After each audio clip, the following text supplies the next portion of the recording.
कश्मीर के पहलगाम में एक पाकिस्तानी आतंकवादी हमले में मारे गए पर्यटकों का खून अभी सूखा भी नहीं है।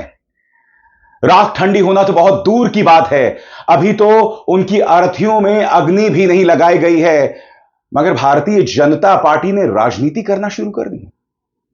दोस्तों, सोशल मीडिया हैंडल एक्स पर यह है भारतीय जनता पार्टी का शर्मनाक चेहरा।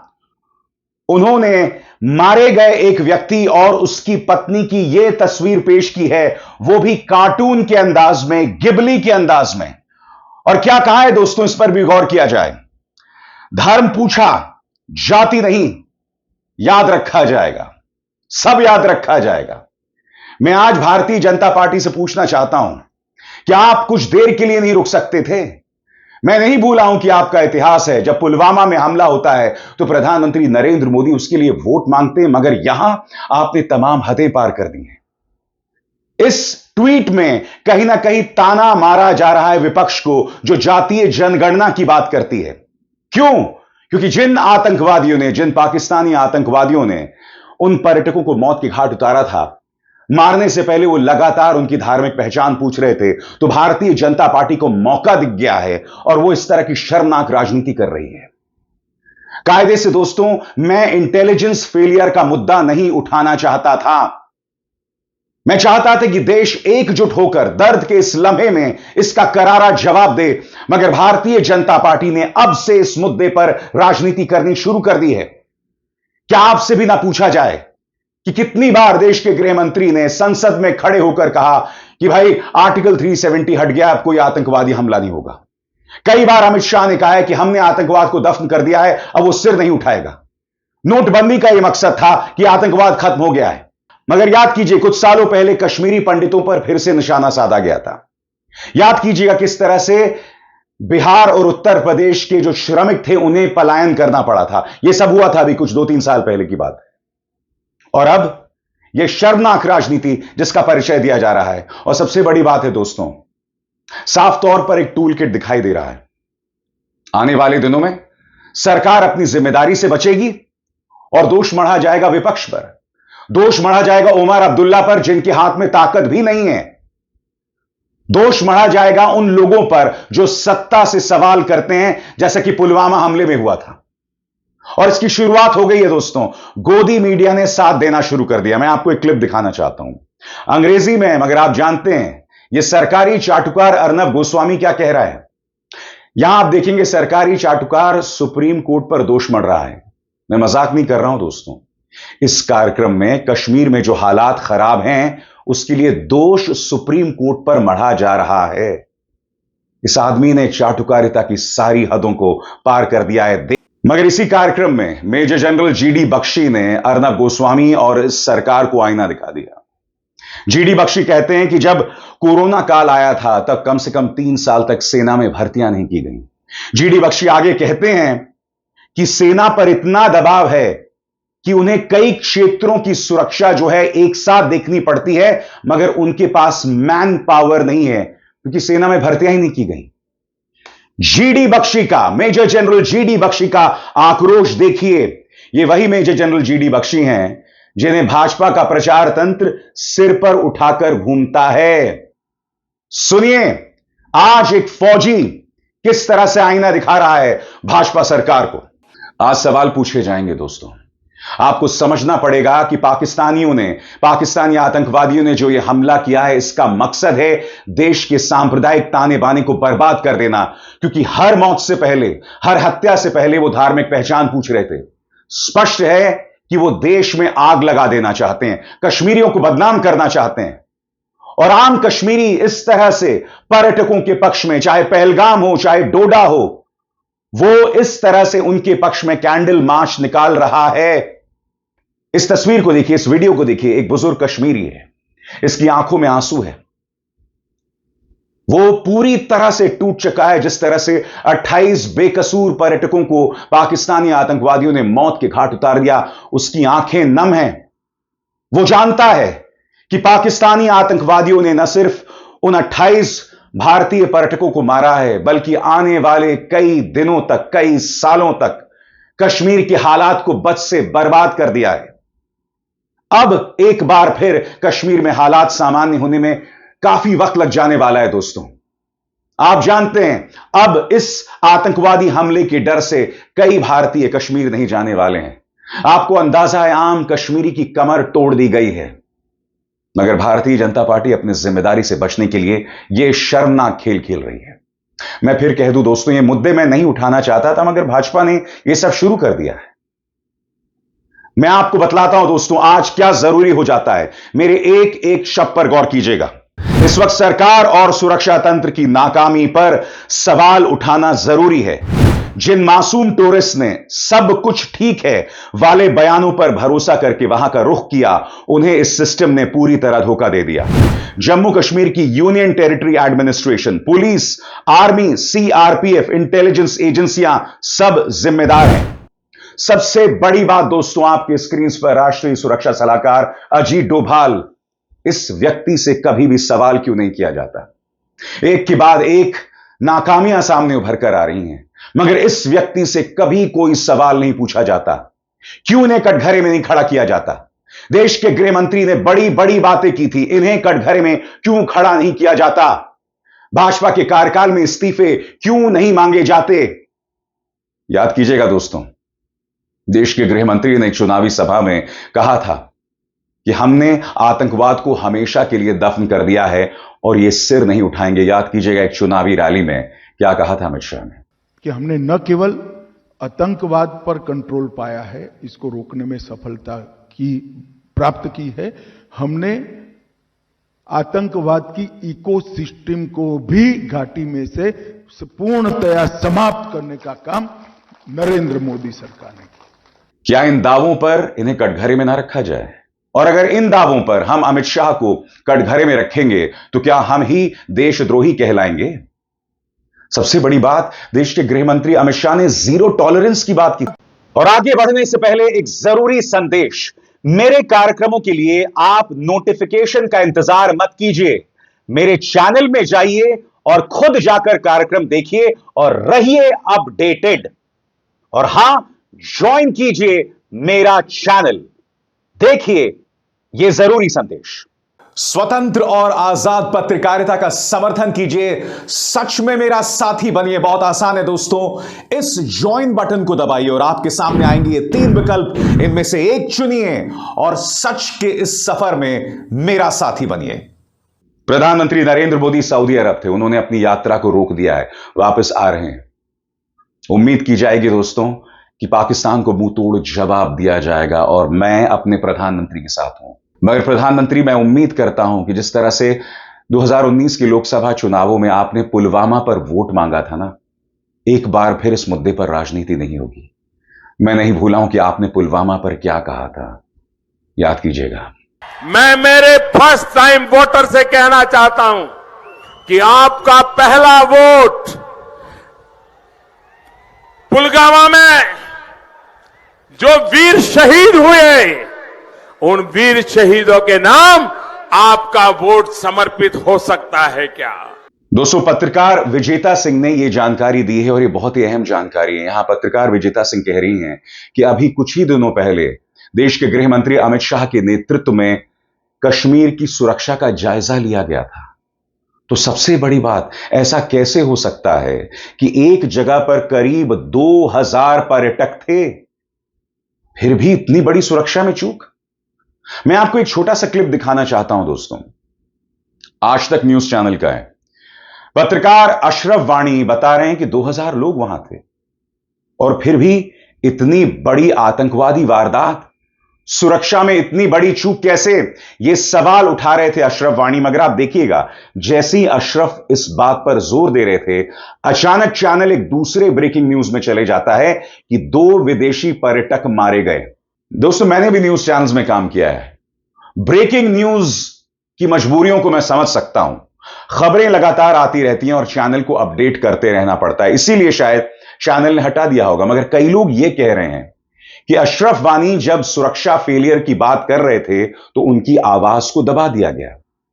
क्या यह हकीकत है? बहरहाल मैंने पत्रकार विजेता सिंह का जिक्र किया। विजेता सिंह क्या कह रही हैं? दोस्तों, पत्रकार विजेता सिंह कह रही हैं कि अप्रैल 7 और अप्रैल 8 को अमित शाह ने जम्मू कश्मीर में सुरक्षा हालात को लेकर एक बहुत विस्तृत जायजा लिया था, क्योंकि 27 मार्च को कठुआ में कुछ आतंकवादियों ने 4 पुलिसकर्मियों को मौत के घाट उतार दिया था।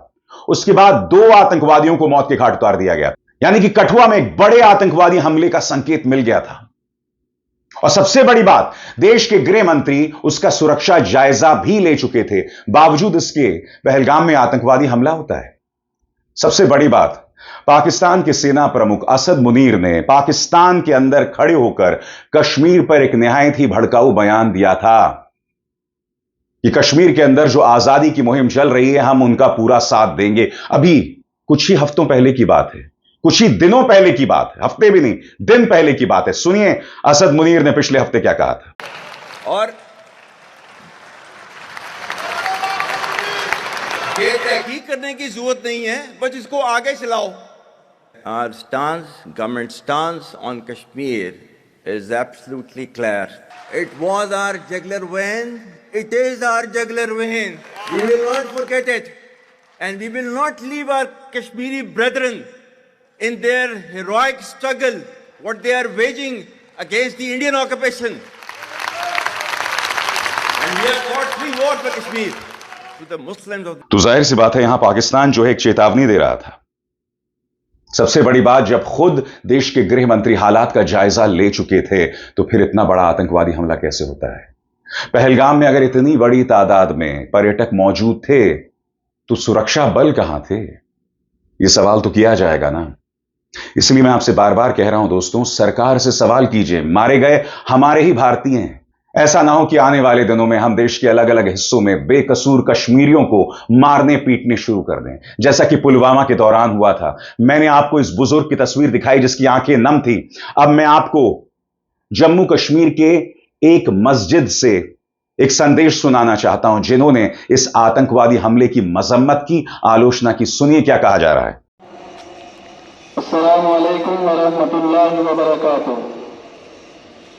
एक जरूरी ऐलान समाअत फरमाइए।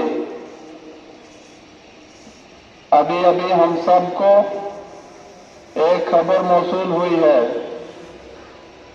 कि पहलगाम कश्मीर में टूरिस्ट पे दहशतगर्दों ने अटैक किया है, जो कि काबिल मजम्मत है। दुनिया के कोने कोने से कश्मीर में लोग सैर तफरी के लिए तशरीफ लाते हैं और उन पे इस किस्म का प्रहार करना या इस किस्म का अटैक करना बुज़दिलाना है, और हम पूरी अवाम बलेसा इसकी मजम्मत करते हैं। अब दोस्तों 30-40 सेकंड का एक और वीडियो देखिए। मैं आपको बतलाना चाहता हूं, इस वीडियो में राजौरी के अंदर, जी हां, राजौरी जिले के अंदर मुस्लिम समुदाय ने अपनी मस्जिदें खोल दी हैं पर्यटकों के लिए। इस वीडियो का एक अंश देखिए, जिससे पता चल रहा है कि इस लम्हे में आम कश्मीरी पूरे भारत के साथ है।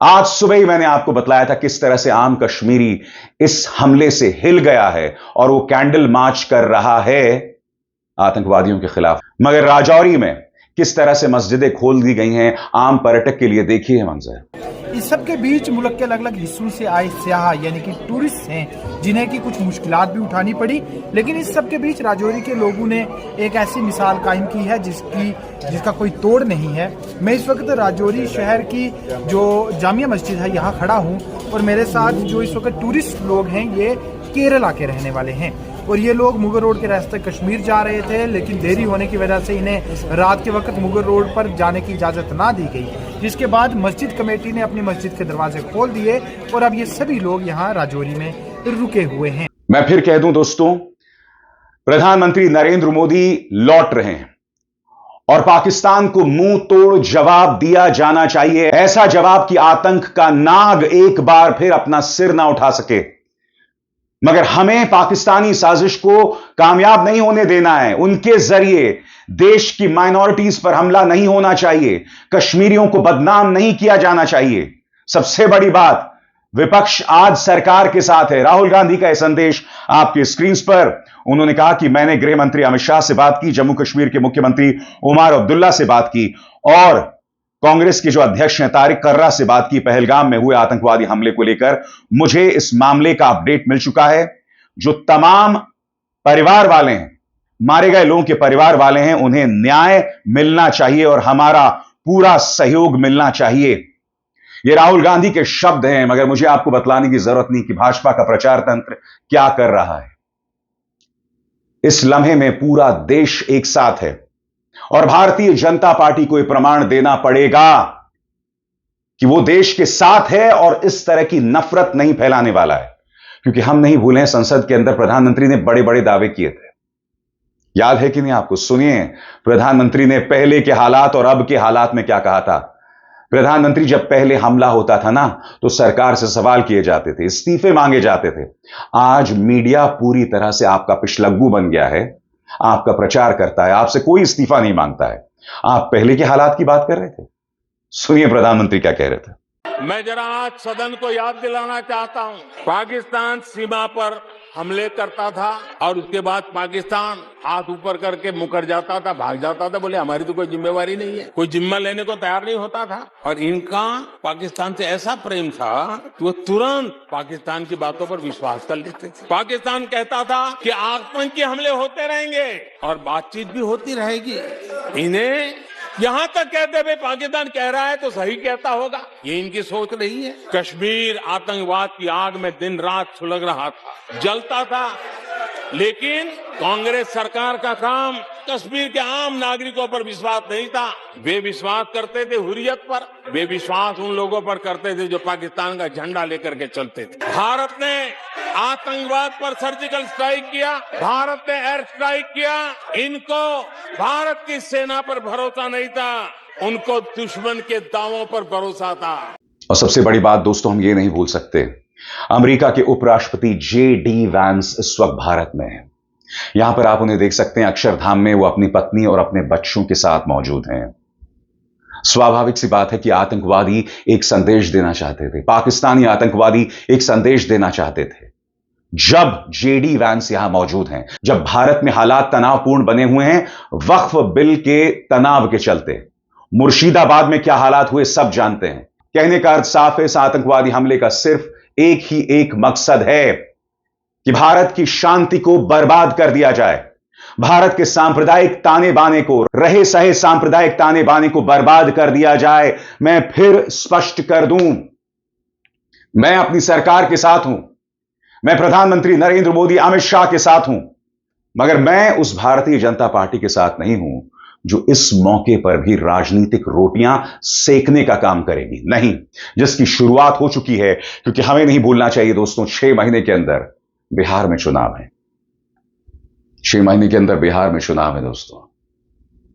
हालात को हिंदू मुस्लिम करने की कोशिश की जा रही है और यह औरंगजेब विवाद और वक्फ बिल से साफ होता जा रहा है। अब कश्मीर में जैसे ही हमला होता है, भाजपा का ट्विटर हैंडल यह शर्मनाक संदेश देता है, धर्म और जाति पर। धर्म पूछकर मारा, जाति पूछकर नहीं। क्योंकि जाति के मायने बिहार के संदर्भ में भी है। समझिए इस पूरी सोच को, इस ट्वीट, इस बयान के पीछे की सोच को समझिए।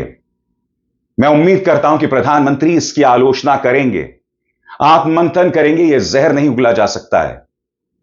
मगर आज मुझे ताज्जुब नहीं होगा कि आने वाले दिनों में माहौल और गंभीर होगा और जहरीला होगा और इस मुद्दे से अपनी जान बचाने के लिए फिर से भाजपा गंदी राजनीति पर उतर आएगी। अविसार शर्मा को दीजिए इजाजत। नमस्कार।